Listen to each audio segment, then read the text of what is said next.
Cageside with John Morgan. And welcome back. Another episode of Cageside with John Morgan. I'm your host, Eric McMahon. Bellator versus PFL champion versus championship card this past weekend from Saudi Arabia. Dive into that. UFC Mexico City, opening up a new Performance Institute. Looks spectacular. Man, that was a pretty damn awesome card, especially headlining with Moreno and Ortega. Great card.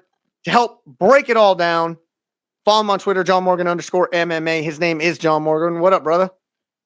I'm good, man. It was a fun weekend, like you said, man. 2 international events and good stuff, right? I mean, you're seeing like the Saudi Arabian investment in the PFL and Bellator and how that's paying off already. And then you see, as you said, that new Performance Institute in Mexico City and what that's going to mean for the future of MMA and in Mexico and Latin America as a whole. So all that stuff's cool. And I love the schedule because it was literally the PFL Bellator in the morning, UFC at night. I could just sit there all day long, told the wife, hey, this is for work.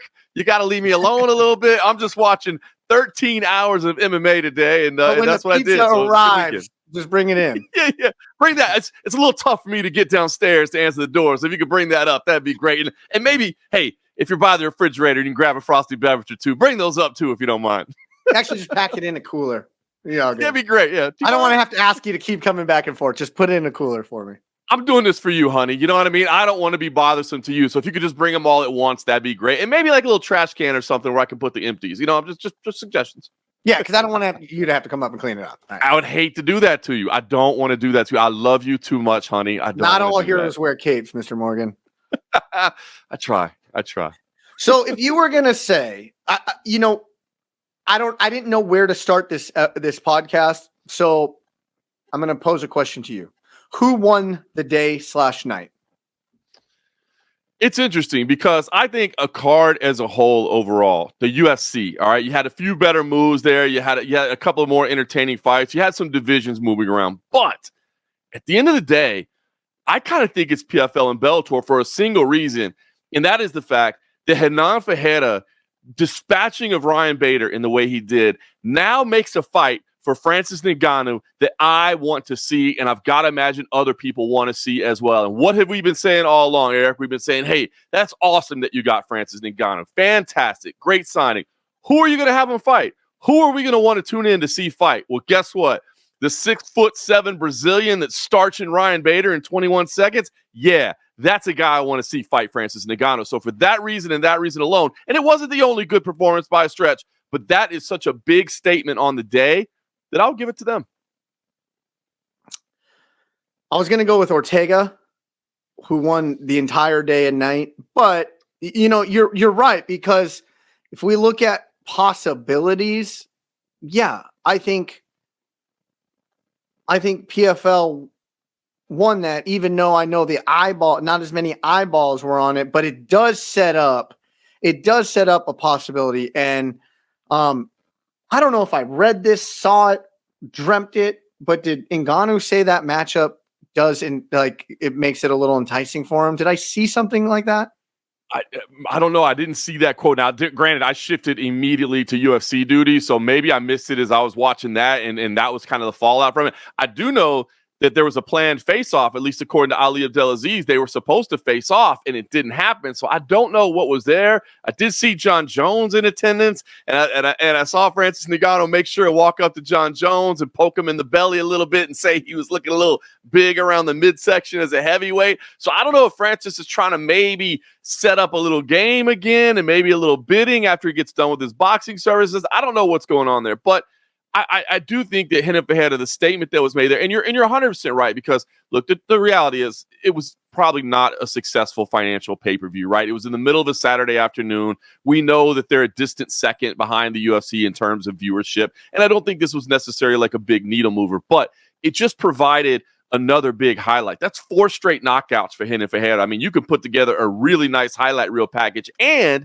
it's over a Ryan Bader, who's the reigning Bellator champion. So it's not like, a majority of fans know who Ryan Bader is one way or the other. And this is not a Ryan Bader that was maybe coming off a loss and had been cut from Bellator, had been released. This was the reigning champion, and he got disposed of in quick fashion. So I think it's a big statement. And I think now it is a fight that intrigues me. I mean, is Francis Ngannou probably the better fighter overall? Yeah, he probably is. But Renan Ferreira training an American top team now, man, he's getting the looks. He's getting the coaching. And my goodness, he's just an absolute specimen at that size for his athleticism.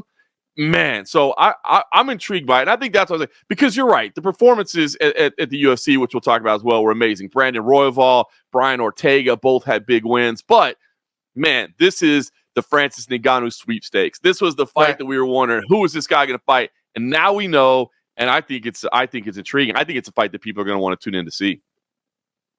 Yeah, I mean, yeah, potentially. I mean, I think anything, if they could build a package around anybody to fight Ngannou, people will tune in. I mean, he became a megastar. He became a megastar not only from his vicious knockouts in the UFC, but the way he handled everything. And then obviously you had the Fury, a very competitive fight. A lot of people think he won. Now he's going against, Joshua. If he can be ultra competitive there, win or lose, it still just rises his stock, But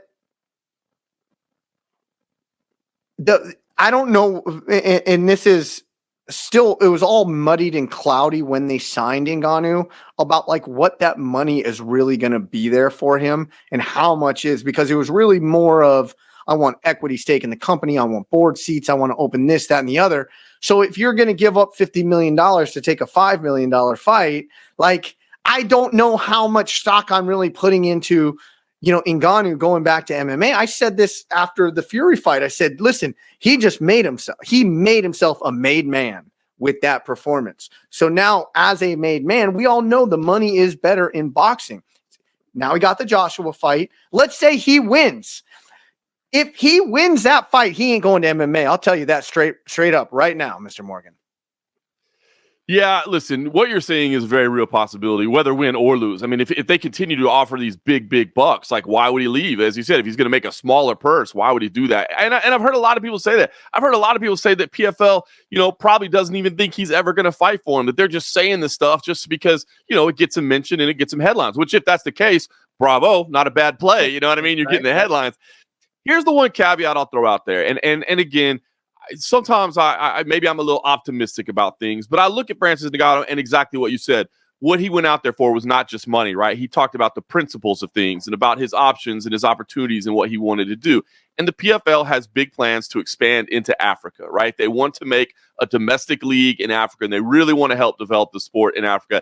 And to be honest, I think that's near and dear to Francis Ngannou's heart. I mean, he's already done a lot of very charitable things back in his home country. He's done, tried to build the community and give an opportunity for people because he literally came from nothing, right? The famous story of working in sand mines to being where he is today. He knows that there is zero opportunity where he comes from, and he wants to help create that. So maybe I'm being a little altruistic in the thought process here, but I kind of believe that, that does mean something to him. And so while, you're certainly right. He's going to cash those boxing paydays as long as he possibly can. He'd be silly not to, right? I mean, take that money while it's there. But you would. You have to. If somebody's giving you that opportunity, you take that money. But I think, and I may be wrong, but I think given his character, given his morals, given who he is, that, making that change and developing the sport on the continent of Africa means something to him. And so for that reason, I think he'll play ball with PFL. Maybe not passing up big paychecks along the way to do it, but at least finding a way to weave them in. So I'm optimistic that he is going to come back to PFL for that reason. Listen, everything you said, you're exactly 100% correct in the way I view that he feels it as well. My stance on it, though, is he can do two things at the same time. He can box and catch these major paydays, plus be an influential figure in building PFL Africa, building whatever infrastructure, but he doesn't have to fight. Well, that's a fair point. You're right about that, because they'll still use him as a figurehead, right? 100%. I mean, I'm sure his compensation package and his contract with them probably has some type of finances, for him serving as the head of that position. I'm sure it's not a purely ceremonial position, but it's not going to be anything like he would make for actually fighting for them. So You do bring up, that is a fair point. That's a fair point. He could still accomplish those things without actually fighting. But you got to think he realizes what his star power means if he does actually. I mean, that just lends even more credence to the organization, right? That just means it gives it even more, that it's a legitimate output and a legitimate opportunity for these people. So I got to think he's going to want to look at that, assuming. Now, look, you're probably right about the fact that we need to wait until March 8th, or I guess maybe March 9th, before we start having this discussion, because he could go out and get starched by Anthony Joshua. And if he gets starched by Anthony Joshua, then it's all of a sudden, at that point. Yeah. Hey, PFL, about that fight we was talking about. I'm ready now. Let's get that thing on the books. Well, so let's go back to the Fury fight, right? And we talked that day. Who are we made a list, winners and losers, right? And I said, I truly believe that the PFL. I truly believe that the MMA fans were losers in that. Yep. And I go, because he became a made man that day in Saudi Arabia, that it's going to be hard for him to switch back to lower paydays in MMA. He's going to cash in on that. But that could all be turned around against Joshua, just like you said. So it's really a wait and see. But either way, somebody, him starching Ryan Bader in 21 seconds. I mean, you got to be kidding me. Ferreira, thank goodness for him, because the Professional Fight League wasn't faring so well on the night, right? So let's just kind of run down the list, Johnny Eblen picks up the split decision victory. Jason Jackson picked up the TKO victory. Nemkov, golly, this guy's a killer, right? He arm triangle choke. Yoel Romero batters Thiago Santos. AJ McKee does AJ McKee. Aaron Pico does Aaron Pico. And it's not looking good for PFL until it looked great for the PFL. Yeah, as a whole. And it's interesting, right? Because, they own both organizations right now. So it's like, it's still the same company. So let's be clear about that. But you're right. Bellator is the brand that walks away looking better on the whole thing, because they got the majority of the matchups. And, Renan Ferreira, it did kind of save the company a little bit. And in the biggest spot, if there was, to be honest with you, when I look at those fights, if there's one fight that as a PFL representative or a PFL boss that you wanted the PFL brand to be successful in, it's that one right there, because of everything we talked about with the Francis Ngannou matchup. But overall, yeah, Bellator came out looking shiny. Johnny Eblen fight against Impa Kasanganay, good fight. Impa Kasanganay is such a great dude and a great athlete. And Eblen came back later and said, man, I think I was a little bit flat and I apologize. It is a big time change. It's big travel over to Saudi Arabia. Jet lag is a real thing. They were fighting outdoors as well. So, there was a lot of things that factored into it. He kind of apologized, but he still showed why he's incredible. He's 15-0. A lot of people say, if not the best middleweight in the world, right there in the discussion for sure. Jason Jackson looked incredible.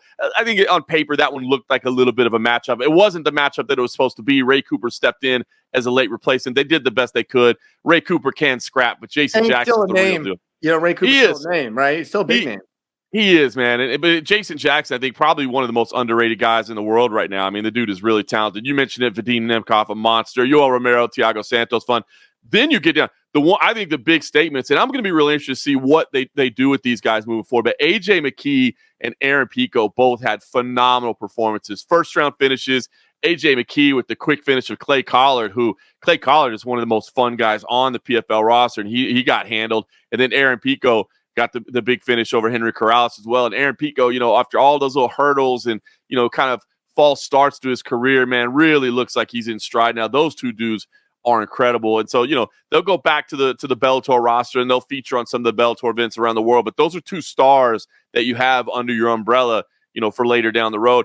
And then, you go down, Biagio Ali Walsh made his professional debut. When you get outside of the PFL versus Bellator fights, Biagio Ali Walsh finally made his pro debut.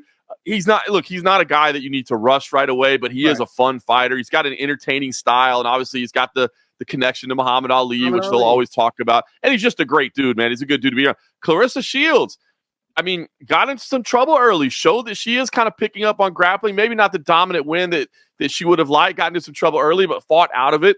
and showed, her skill on the feet. And so Clarissa Shields, she gets headlines. I mean, she talks trash. People might not like what she has to say, but she talks trash. And then you had a couple local Saudi fighters as well early on that, of course, the Saudi Arabian kingdom is going to be excited to see them having. So overall, I mean, listen, it was a kind of an up and down night, as you said. It's not going to be the biggest event of the year for the PFL. It didn't necessarily change the whole direction of the company, but it was a historic event. It was nice to see these things come together. They put up these nice championship belts with championship rings that were attached to them. It was kind of cool. But I think that Renan Ferreira result was a big one. Now, I'm glad you brought up Pico, and I'm glad you brought up AJ McKee, right? Both fighting in the lightweight division. Both guys that, honestly, for me, move the needle. Like, when they fight, I want to tune in and watch them. Yes. I think AJ McKee is one of the most, if not one of the most exciting fighters to watch. The speed and precision that this guy's got everywhere, not just on the feet, on the ground. I mean, you grapple with him. You don't want to strike with him. You don't want to grapple with him, And then Aaron Pico, we know he was a Golden Gloves boxer. He's a world-class wrestler. And so that makes interesting matchups, but I don't know if that's the fight you want to make yet as you're building your brand, right? But then we have the elephant in the room called Usman Nurmagomedov, who's out on suspension, right?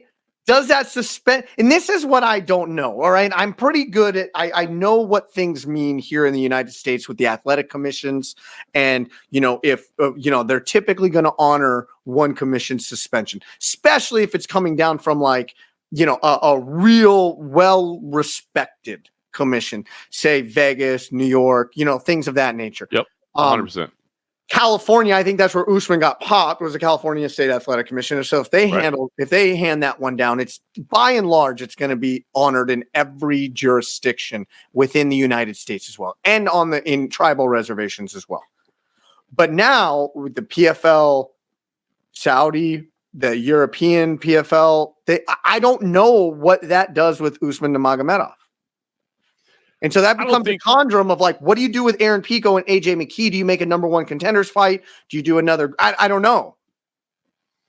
You got options, that's for sure. I mean, I don't think the UFC, the UFC is definitely not. I don't think the Bellator and PFL, either organization, is going to try to skirt around the suspension. You know what I mean? I don't think they will, because they could. There's absolutely nothing stopping them from doing an event in Saudi Arabia, other than the fact that you've got to continue to do business with them in these markets across the United States, including California, right? And so the last thing you want to do is, as you said, upset those big name commissions, because that just makes you understand how they're all kind of linked together. It's loose linked together. It's not formal, but everybody, as you said, kind of honors each other's willing. Yeah, when they go to the ABC convention in the summer, that could hand from some interesting conversation.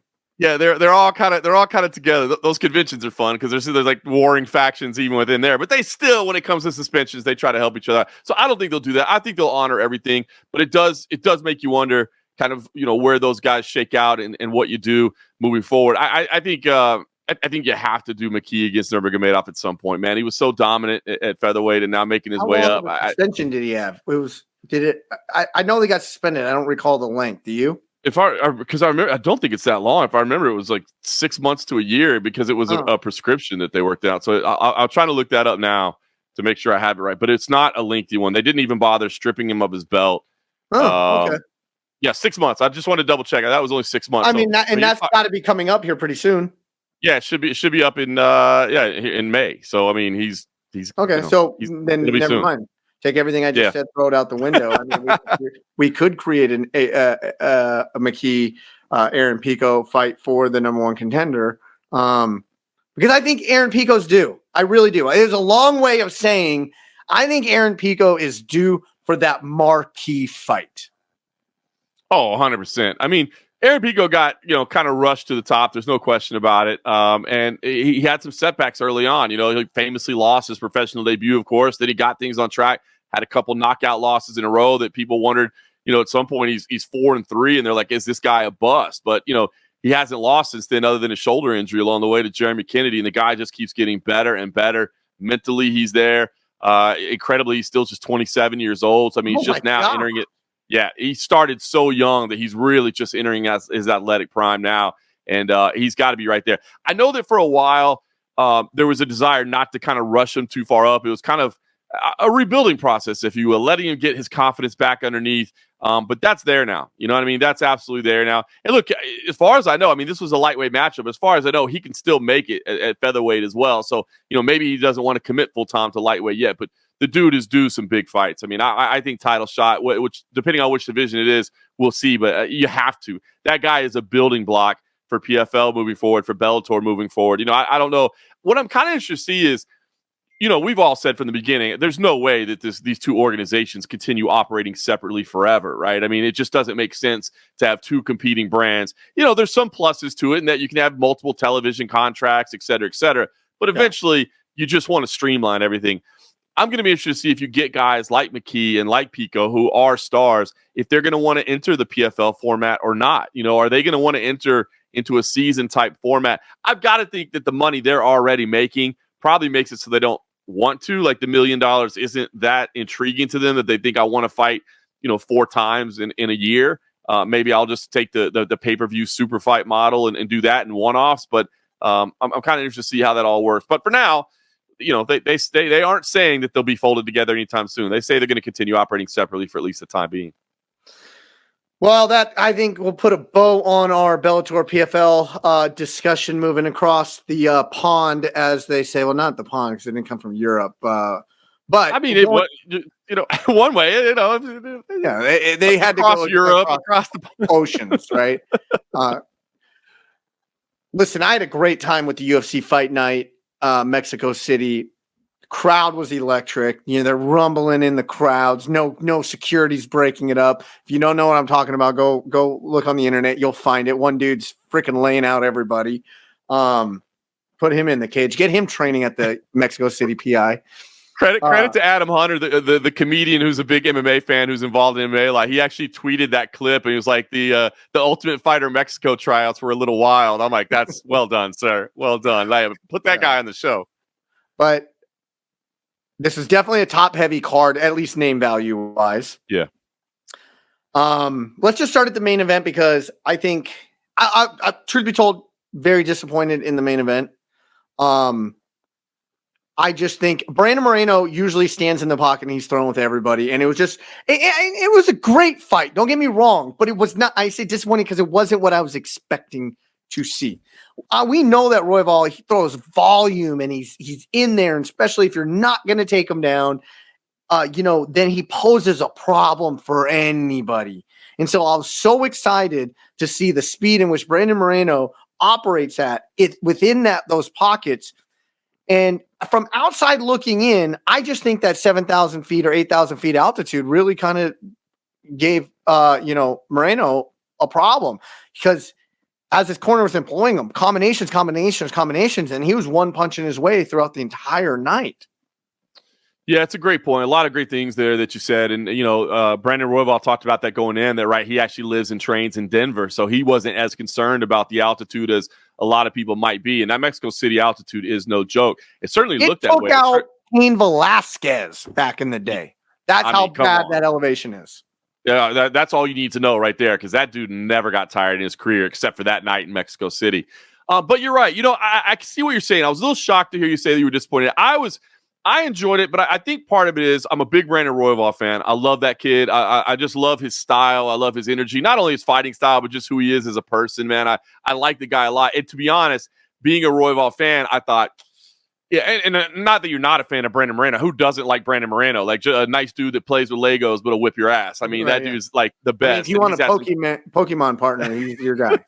He's your guy, right? So it's not that you don't cheer for Brandon Moreno, but to be honest, going into this matchup, I just really thought Brandon Moreno was going to be a little bit too much. He's too seasoned. He's been in these big spots before. Right. You talked about it, the combinations, what he does such a good job of hitting and then not getting hit, right? Throwing the combinations together and then moving off the center, moving out of the pocket and not being there to get hit. And early on, it looked like, yep, it's exactly what I thought. The way this fight looked in the early going was how I thought it was going to go. Was Moreno was just going to be a little cut above Brandon Royval. But as it went on, and, Royval's, working on a hurt leg and his foot's jacked up, but he just keeps digging deep and he refuses to quit and he battles back and he turns the tide his way. And you're right. I don't think there were the adjustments in volume, right? The adjustments in in tactics from Brandon Moreno that needed to be seen there for him to win. And Royval ends up earning a split decision. Rounds were close. I mean, the scores were all over the place, and I get it. Like some of those rounds were awfully close, but I did honestly feel at the end of 25 minutes, like Royval had done enough to walk away with the win. I thought he deserved the victory. Here's a hot take. I gave Royval round 2, 3, 4, and 5. Wow, 49-46, really? I did. Man.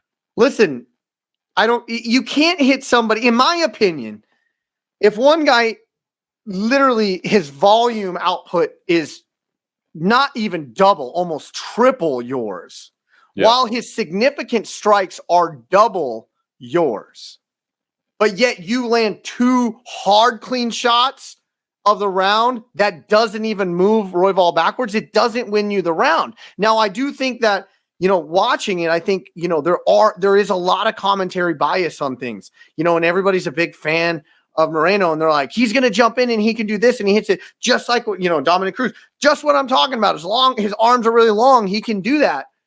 But if you only do it twice in a round, to me, it does not win you the round. Yeah, I tend to agree with that, right? I mean, you obviously are well versed in the scoring criteria, and you know that judges are taught now to really look for those specific moments, right? But I agree with you. I think that's sometimes where we get a little too bogged down in the criteria, right? Where it's like reading what it says. He had the one bigger moment. Yeah, you're right. He had the one bigger moment, but guess what? He lost 20 smaller moments along the way. So how does that one equal out? So, man, I think those rounds were close enough that I don't hear that score and go, my gosh, what fight were you watching? They were close rounds, but still, I gave them 4 rounds.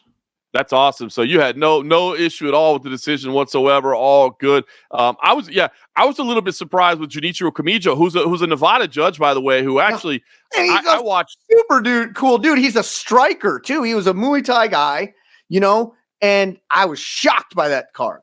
I was too, because I have watched Junichiro Kamijo come up the ranks here in Las Vegas from judging amateur at Tough Enough. And early on, I moved here in 2008 and he was, I was calling the fights and he was judging, and I would always hear his score. Ironically, it was him that I would always see his score. And then it was Mark Smith and Chris Tione that were reffing amateur fights back then that I always thought did a great job reffing amateur fights. And now they're up at the UFC level. But Junichiro Kamijo from 15 years ago, I almost always found myself lockstep with his scorecards, man. I was like, yep, saw it the same way you did. So I've always had a lot of respect for what he turns in. And he actually had it the other way, 49-46 Brandon Moreno, which I didn't see there. But again, he is a judge. Just because I don't agree with this one, I want to make it clear that I'm not calling in to question his performance overall, because I think he's a fantastic judge. Yeah, I think everybody, UFC, every commission puts a lot of stock in what he says. But that one did kind of but be that as it may, to your point, Royval, I mean, if fans get behind this guy, they're going to be pleased because he cuts a hellacious promo afterwards, and he cuts it. Yeah. Yeah, he's amazing. I mean, he just gets on the mic and he's cutting a promo. He's calling out Pantoja, you know what I mean? And calling out the champ in about the least respectful fashion you could possibly do. Just absolutely mother effing him along the way and not caring how many. He talks about his Spanish blood, his Hispanic blood, and how he loves being, and he loves all the Mexican people. And he's like, but now you, effer, like blah, blah, blah, blah. Dude, it was great. It was great. Everything about it was amazing. He's such a great kid, and he's one of these guys. Him and the connection that he has with Mark Montoya is special. He came there as a kid. He's learned under Mark Montoya since he was literally a teenager, so they have a special bond. You can see the trust they have in the corner. I mean, when Montoya says to do something, he does it. It's amazing. And then, I don't know if you got to see the post-fight afterwards on ESPN Plus, but, Royval was hurt. His leg was hurting, but they got him up to the booth to do an interview, and he's kind of fighting back tears, and he's just like, man, this is my dream. I came from nothing, and now I'm getting to travel the world and fight and be in these moments. And I love that, when you see that humility and you see that emotion of somebody that just is like, dude, I'm living my dream and I can't believe this. It's amazing. But the fact that he can flip back and forth between calling the dude out and letting him know that it's coming, but also being honest and open enough to be like, man, I'm just blessed to be in the position I'm in. He's a great dude. He's a fun guy to watch, and he's just exciting to watch fight. Yeah, if he's a fighter's fighter, then at that point, right? He's doing it for the right reasons, and you know what? Like I always say, at that level, there ain't no part-time G's in this game, and he ain't a part-time G. He's not. And you got to think the title fight's going to be next. I mean, he called for it. Pantoja was there, obviously Cageside. So, I mean, I'm sure he sees that as the next challenge as well. You do have Amir Albazi out there, but Amir Albazi's recovering from a neck surgery. And he was supposed to be in this fight, and it didn't happen. So I just can't imagine. I mean, maybe the end of the year before he's ready to go. And knowing Pantoja, he's going to want to fight before then. So, I mean, I do believe Albazi is right there and deserves to be in the discussion. But I just think with that surgery, the recovery from that, you don't rush back from a neck surgery. You know what I mean? Even with a title fight on the line. I mean, that is potentially career-changing implications if you have long-term injuries there. So I got to imagine he's going to be sidelined for a while, and I think that opened the door because I don't see who else you would put in there. So I got to think Royval is going to be next. Now, the question is he going to be ready by May? I mean, this was a pretty taxing 5-round fight. There is, we got some big pay-per-views coming up. I know everybody's talking about 299 next week. Everybody's talking about 300, of course, but 301 in Brazil is looming on the horizon as well. You got to think they want Pantoja fighting in Brazil. Is Royval going to be able to turn around by May? I don't know. He turned around pretty quick to take this one. So I'm going to be kind of curious to see how all that plays out. That's 3 months, man. That's tough. That's 3 months after a 5-round battle and after you just turned around after 2 months. So I know, I mean, as you said, Royval ain't no part-time G. Like, he'll step up and do it. But raw dog. He's raw dog for a reason. You know what I mean? But I don't know. That might be a little. We'll see. I mean, listen. If it comes down to it, and the UFC is ready to hand him a bag of cash, raw dog is in there. I have to believe. Yeah. Why do we do this? Why do we do it at the end of the day? It's prize fighting. That's it. We're collecting this bag of cash, and look, I think they need a Brazilian in the main event, right? I think they want that title fight down there. So there was a lot of talk that Alex Pereira might be the main event in 301, right? But actually, you needed to use him for 300, right? Because they were using other options. They were trying to do other things for 300 that didn't work out. So you have to pull Pereira from 301 to 300. Now that leaves that slot open on 301. I don't know why people are hating on that fight for 300, man. I think that's an amazing fight for 300. It drives me crazy. What? Because Jamal Hill doesn't have the marquee name value? Like, that is a freaking amazing stylistic fight with two dudes who are spectacular at what they do. I'm with you 100%. The hate that UFC 300 has gotten, the hate that fight itself has gotten, I just don't get it, man. Look, John Jones Stipe, man, that would have been an amazing main event for 300, right? Even though I think, you and I are probably more interested in John Jones and Tom Aspinall, if we're being honest, but still, we're talking about 300. We're talking about big names. We're talking about history. That would have been great. Israel Adesanya, Dricus du Plessis would have been great, man. That would have been fantastic. It didn't happen either. This is a good fight, and the card is insane. The card for 300, top to bottom, is nuts, man. So, yeah, I don't get it. I think the hate is people just looking for a reason to want to hate on the UFC, or they were expecting Brock Lesnar or Ronda Rousey or something ridiculous like that was never going to, or Habib or St. Pierre or whatever it may be that was never going to happen. I'm with you. I think it's a great fight. I love it.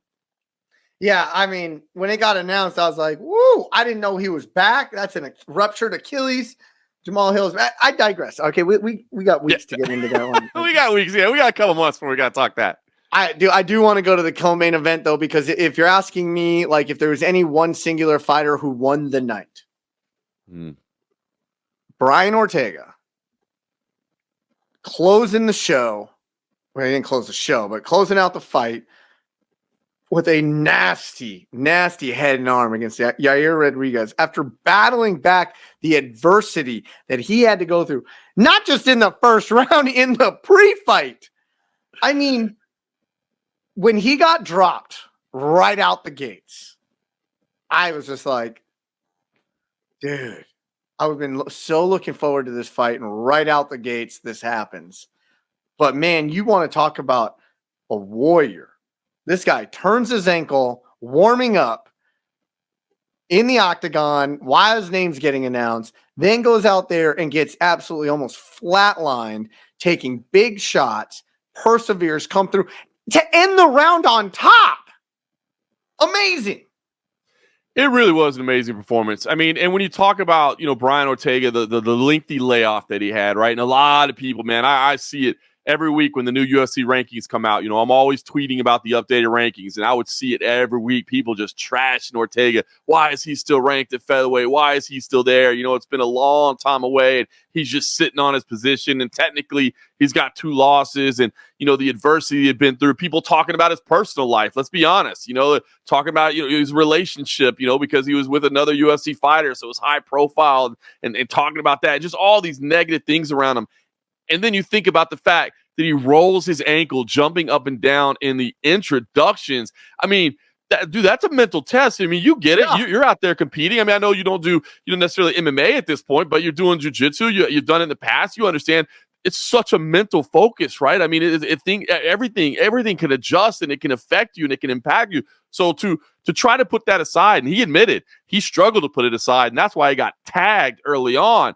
To battle through that, to battle through getting hurt there, and to battle out of it, and to come back and to get that submission that, I'll be honest with you, just goes to show what a hell of a squeeze he has, because the way it was set up, I didn't think he was going to get it. I thought Yair was going to be able to survive that, but that nasty squeeze that T-City has. And then Rener Gracie, I don't know if you've seen it. If you haven't seen Rener Gracie's Instagram page, go to Rener Gracie, his longtime coach, his brother, and check out his Instagram page. Ortega hit that exact sequence in the warm-up in the training room, man. I mean, nailed it exactly. It was a precursor to what he was. And he gets the submission win. Big return for him. And now you got to be thinking about title shot, man. You got to be thinking about potential title shot. We fantasy booked this last week. Now, we fantasy booked this last week. All right, so here's what I'd love to hear your take on this, because here's what I am concerned with, right? So Yair Rodriguez had a nasty rivalry with Ilia Topuria. If you saw the pre-fight build-up, I mean, he was just saying, look, it's on site. Yair and Topuria have had some words back and forth, and Yair is like, I don't care if it's in the UFC or not. I see that dude. It's on site. We're fighting, and I want to F him up. So if Yair wins, I just think 100% they're booking this fight right away. Ortega wins, it's a great fight. You and I stylistically want to see this fight, right? Great grappling. Now just showed he's got a great chin as well, can battle out adversity. There's a lot of reason to want to see this fight. Here's what I wonder, Eric. Does this potentially open up Volkanovski getting that immediate rematch that he wanted, right? Because if it's Yair, I think the UFC books it right away and says, there's too much heat. We got to do this. But now that it's Ortega, Volkanovski beat Ortega. Volkanovski is pushing for this immediate rematch. An immediate rematch that you and I both said, hey, man, take a little time. Don't rush back. You're an all-time great. You got nothing to prove. Sit on the sidelines for a little bit. But we know that's not who Volk is. He wants to compete. So I'm actually wondering, do you think T-City winning opens the door for Volkanovski to get that immediate rematch? No. Okay. Care to explain, or is that it? Or just leave it at that? No, listen, I was leaning towards Ortega winning this fight. Okay. All along, right? Just because Ortega, we've seen. I mean, literally, this guy is so hard to finish. We saw Max Holloway just brutalize him. We saw Volkanovski, what he did. Neither of these guys can finish the dude, man. It's ridiculous. We saw what he went through in round number 1 of this past fight. Now, let's just take that all throw outside. That's just me as a fanboy talking, right? Let's talk about this guy's marketability, right? He was the damn poster boy there for a little bit of the UFC. Absolutely.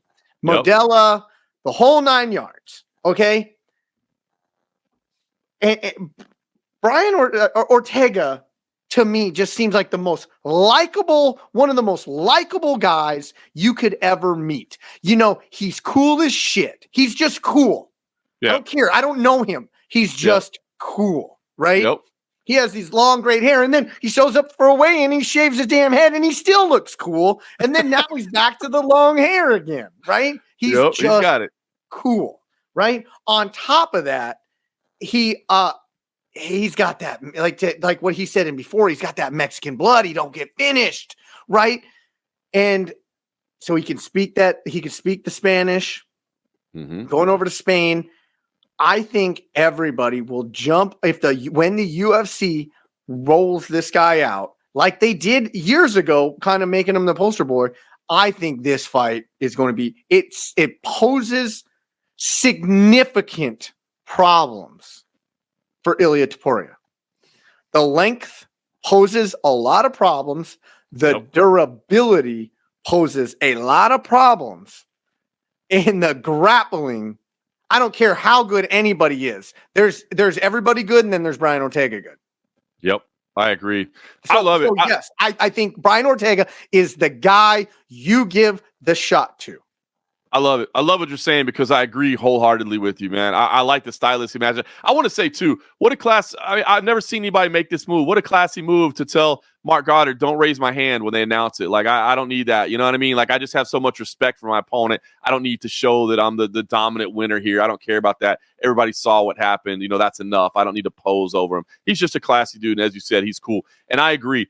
I think, you know, we often talk about fights from two different perspectives, right? We talk about it as fight fans and how the fight will go. And then we always talk about the business side of it as well and how that is appealing. And I think you're right. I mean, we said it going in. Either winner of this fight is the perfect guy to bring to Spain because they're both fluent in Spanish. And so that's just going to make it even easier for all the marketing materials, all the excitement, you know, all the local media and the press that'll be in charge there. So I think so from that perspective, from the business perspective, I think it's a great one. How big is Ilia Topuria's star right now? I mean, he got honored at the Real Madrid game with his belt. I mean, that is amazing. So I think this will be the great matchup to make from the business side.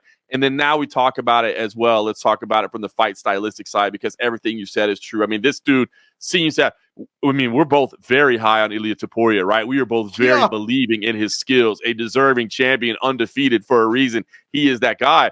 But you laid out the reason Ortega may be the perfect matchup. And that's the great thing about MMA is styles make fights. And so I love it. I love the idea. I hope it's the fight they make. And again, you and I have said, and we both believe, Volk, you're the man. You got nothing to prove. The title will still be there when you come back. Take a little time away. They could have 3 title fights with Volkanovski sitting on the sidelines, and he can still come back and fight whoever's got the title for any reason because he's that good and he's been that dominant. I don't think he needs to rush back, especially because he's kind of at a little crossroads at that later stage of his career where another loss could be, you know, kind of signaling the end. So I love it. I hope you're right. It sounds like they're trying to push that, you know, they're trying to get this Spain thing done. We weren't sure if the first defense would happen for Topuria in Spain or not. White came out and said they want to go to Spain this year.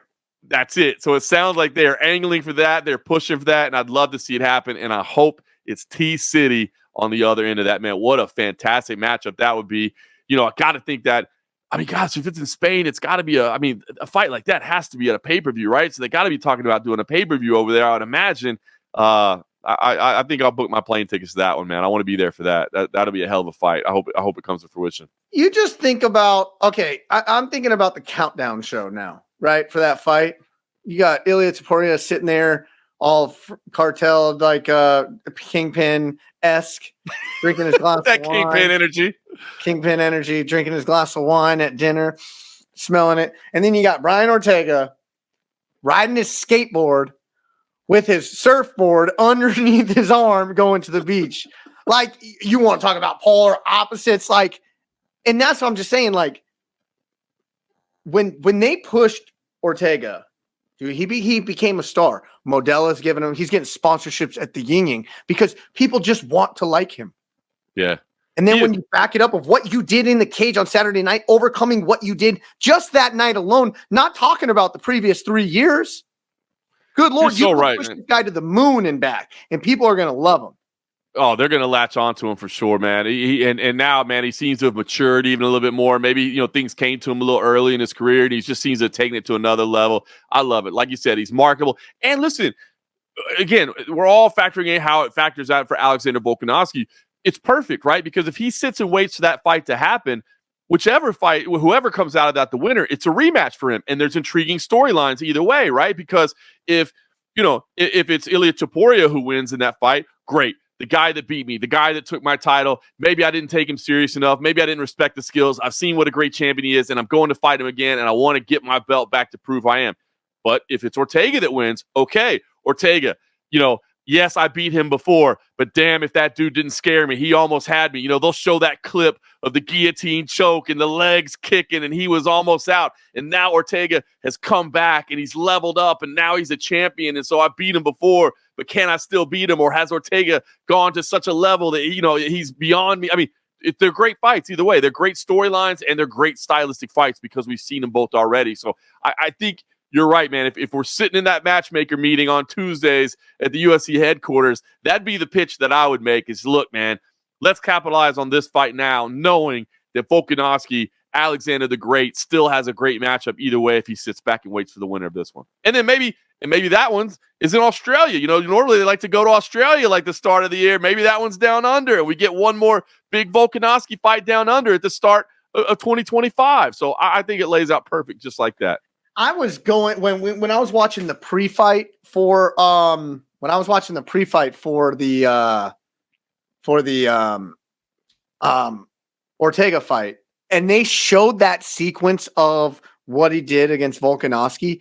I forgot that he dropped Volk right before it. Mm-hmm. I forgot that he clipped Volk, he dropped him, and then what made it so amazing is he jumped straight to mount and the guillotine simultaneously. It was boom, hit, jumped, mount, guillotine from a standing position. It was amazing. I will never forget that sequence because it unfolded right in front of me. I mean, I was in press row and it's literally right in front of me, and I was like, this fight's over. I'm sitting there watching. I'm like, oh my God, Brian Ortega just did it. This fight is over. My goodness, T-City is champ. Can you believe it? I mean, the whole time. And then Volk gets out of it and does what Volk does. But, man, you bring a great point, right? Because, you know, Volk couldn't finish him. In fact, Volk almost lost to him. Max Holloway beat the piss out of him, right? But he still wouldn't quit. The doctors stopped that.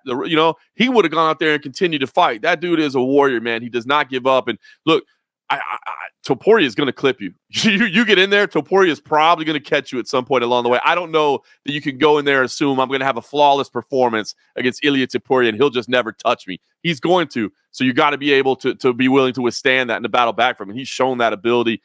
Dude, I love that fight, man. I hope that's the fight in Spain. That would be a great one. Yeah, I'm here for it. What I'm also here for, 2 weeks away. Now, we do got to fight at the Apex Center next week, but 2 weeks away, 2 weeks away, we have the return of the Sugar Show, making it's been a while. Can you believe it's only his first defense, right? 299, O'Malley, Vera 2. The card is stacked. Poirier, Saint Denis on there. MVP making his promotional debut. I'm excited about 299, man. Oh, and I think that's maybe why 300 is getting a little bit of a kind of crap that it is, because 299 is stacked to the gills as well. I think you're 100% right. I think that's why people are kind of not necessarily as hyped about 300 as I think they should be, because 299 is top to bottom fantastic as well. I mean, we'll talk about it leading into it, but I mean, there's all kinds of matches that we didn't even get discussed. And by the way, Sean O'Malley seems to be one of like MVP's getting in there. I love it. You get ready for it. If you weren't a Bellator guy and you didn't watch it, you're going to get ready to see that, man. I can't wait for that. And what a great first opponent for MVP. I love it. But I want to say this. I think Sean O'Malley deserves a lot of credit because I feel like Sean O'Malley is one of the most polarizing champions that we've had, and that a lot of people gravitate towards the guy and say, man, I love this dude. You know, he's a gamer. He smokes weed. He's got style. I love him. Yeah. And then there's a lot of people that say, like, oh, I don't like that guy, man. He's all show. He's a clown. He's this and that. And remember, he came out and said, man, you know, I win this fight against Chito Vera, which we said is not a given. That is a very, very tough opponent. But he said, you know what? I win this fight. I want to fight Ilia Topuria, man. I think I could knock that dude out. I think this, and that would be a fantastic fight. And we said, hey, don't blame the guy for going for it, man. You're trying to get as much as you can in as little time as possible. But he got backlash for it, right? And I know I was one of them, and a lot of people were, whoa. What about Merab Dvalishvili? If you win against Chito Vera, you got Merab Dvalishvili first. That guy's won 10 in a row. He deserves the title shot. Credit to Sean O'Malley, who said, you know what? I've seen that. Guys, I want you to know I was not trying to skip past him. I was not trying to say that he wasn't deserving. I was just looking bigger picture. I thought you guys would enjoy me fighting Topuria more. I thought that would be the bigger fight. But if you're saying Merab is the guy and that's what y'all want to see, I think I knock him out too. I'll face Merab Dvalishvili. I think that deserves a lot of credit because I think Merab is a nightmare matchup for a lot of people, including potentially Sean O'Malley. Now, Sean could be a matchup for a nightmare matchup for Merab as well because of his speed and striking. But I think even if you're a Sean O'Malley hater, you got to come out and give Sean O'Malley for respect for saying, you know what? I was shooting a little higher up the path. You guys said I still need to take care of that guy. So be it. I'll take care of that guy. I got respect for that.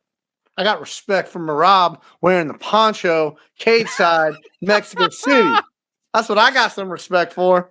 How great is that? Mexican Marab was in the house, bro. He was awesome. He's the best.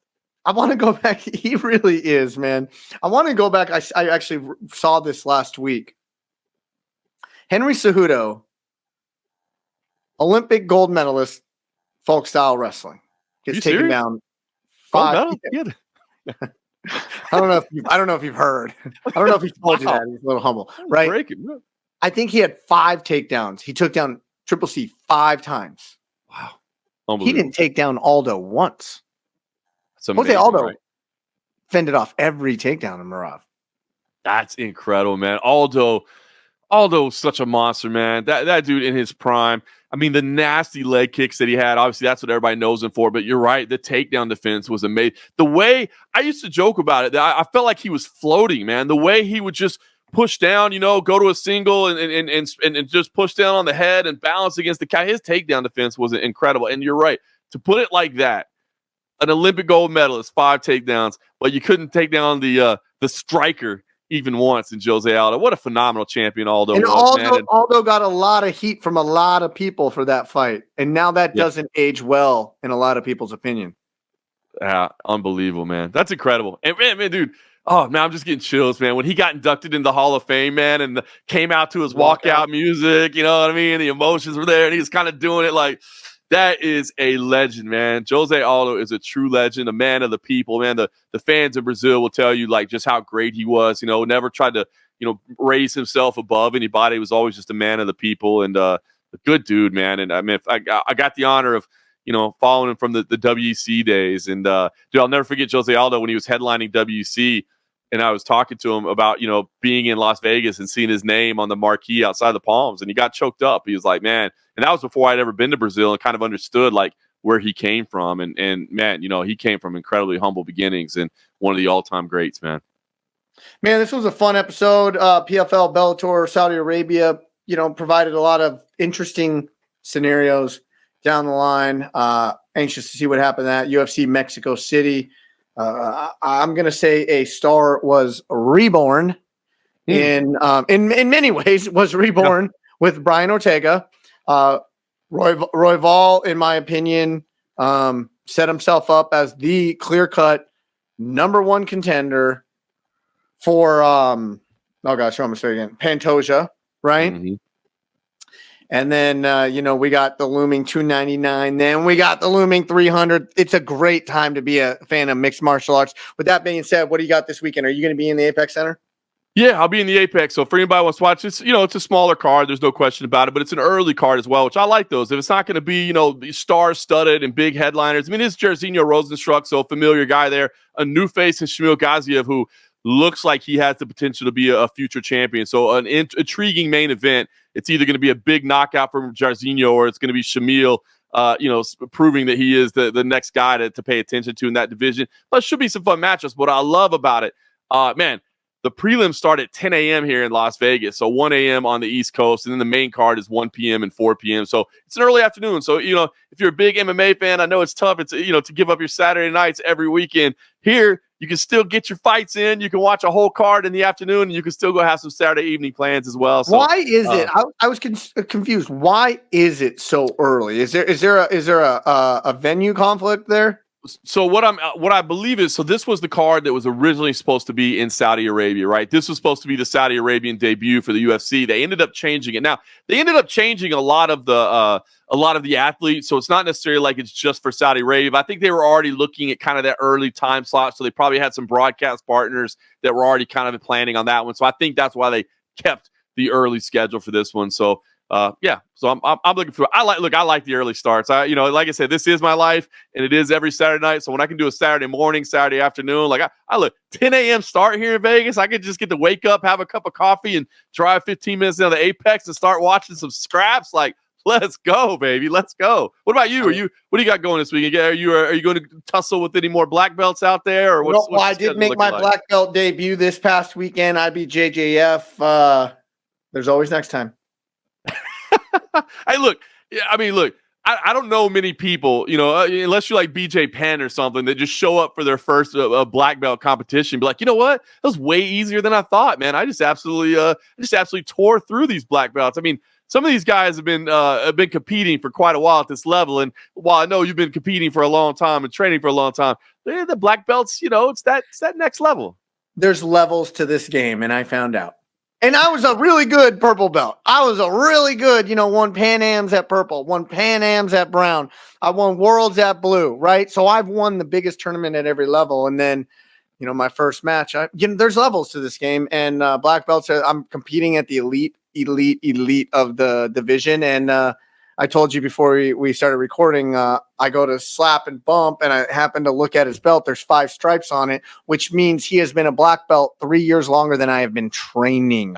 That's right. So for anybody that doesn't know, 3 years per degree, right? So, I mean, you do the math, 15 years as a black belt. You know what I mean? That's incredible. And it's just the craftiness, right? I mean, the craftiness of things that you do at that level, and you're just used to competing at a high level, rolling at a high level, and just those little tiny tricks that just come with age and experience, man. And good for you. And that's what's hard, right? It's like, once you get to the black belt level, I mean, there's no like, well, it's I'm in black belt 1 and he should have been in black belt 2. You know what I mean? Like, no, you're just black belt. So you're going against the best in the world every single time you get out there. And I have no doubt that in time there will be Pan Am placements, there will be world placements as well, because I know you and you're dogged and you're determined and you're going to keep getting better. You earned your black belt and you'll keep earning your way up the list as well. Thanks. And I just love to compete, man. So, even though you get smashed on the mats, it's still a good day. That's it, man. I mean, dude, there's just something special about it, man. And the fact that you're getting out there. And look, man, kudos to you as well for competing, right? Because some people might just earn their black belt and that's enough, right? Hey, I'm a black belt. You can't ever question me. I have this black belt around my waist. But to still say, no, I'm going to go out there and A, I'm going to prove my skills, but B, I'm also going to see where there are some potential deficiencies. Where can I get? Because that's the great thing about I don't care if you're a coral belt, there's still some place you can get better. You know what I mean? Like, I don't care how long you do it. Man, this game, you just can't be perfect at it. And it's always evolving. It's incredibly always evolving. You think, man, there's only so many ways a human being can move. I mean, how can you still be coming up with new techniques? Yet there are, right? And it's just the little subtleties of it. I found out. You've never seen that wrist lock before. No. He actually, okay. So peek behind the curtain. Talk about it, because this is cool. I lost on an advantage, but I was really dictating the stand up because I have a wrestling base, and he had a very good judo base, so it's hard for me to break grips and shoot in. So I grabbed his lapel as he had my lapel, and he just instantly went bam and hit me with this wrist lock from standing. Now I didn't tap. It hurt in the moment, but I disengaged in such a way that the ref knew that was close. So gave him an advantage, which ended up giving him the victory. But I was like, oh, I even had to say, like, I then went and grabbed him forehead to forehead, and I go, that was close. Did you end the competition? Yep, during it. I go, that was close. That's amazing. That's good. And if anybody knows, those wrist locks hurt like hell, man. They are painful. So that's a sneaky little way to work one in. So there's something for you grapplers out there. Don't do it. Maybe don't do it that hard on your training partner tonight in practice, because you will not be very popular around there. Wrist locks are not real popular in the practicing community because they are mean and they are nasty and they hurt like hell. But cool, man. That's good for you to gain that experience and to see that. And I love the little peek behind the curtains, because that's a cool little technique. Maybe somebody wants to add to their repertoire. Yeah, but I am ultra aware of it now. And now maybe the main thing you got to work on in practice this week is just your poker face, right? Like you just got to no sell it, right? You got to borrow the wrestling parlance. You got to no sell the wrist lock next time they hit you. Well, and that's what my coach said. I go. I don't know why I got advantage. It wasn't close. I mean, yeah, it hurt a little bit, but like I wasn't going to tap to it. And he's like, he's like, at this level, you overreacted. You overreacted to it. And, he goes, I forgot what he said. He's like, if oh shit was a body language, it's what you did. That's great. That's good. That's phenomenal. Hey, love it when a coach can keep it real, though, right? I mean, let's not sugarcoat anything. Let's just say what it is, and that's how we get work on it. So I love that. Well, good stuff. Fun episode for John Morgan. I'm Eric McMahon. Enjoy the fights.